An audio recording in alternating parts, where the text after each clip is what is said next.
Hey guys, so let me look in the camera. The DIY that I'm gonna do for today, because I live in a rental apartment, is basically using contact paper on my countertop for the kitchen. I do not like the countertops that I have.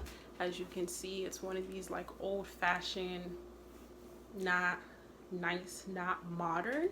So I want to use contact paper to cover it up and just give it a more, modern look.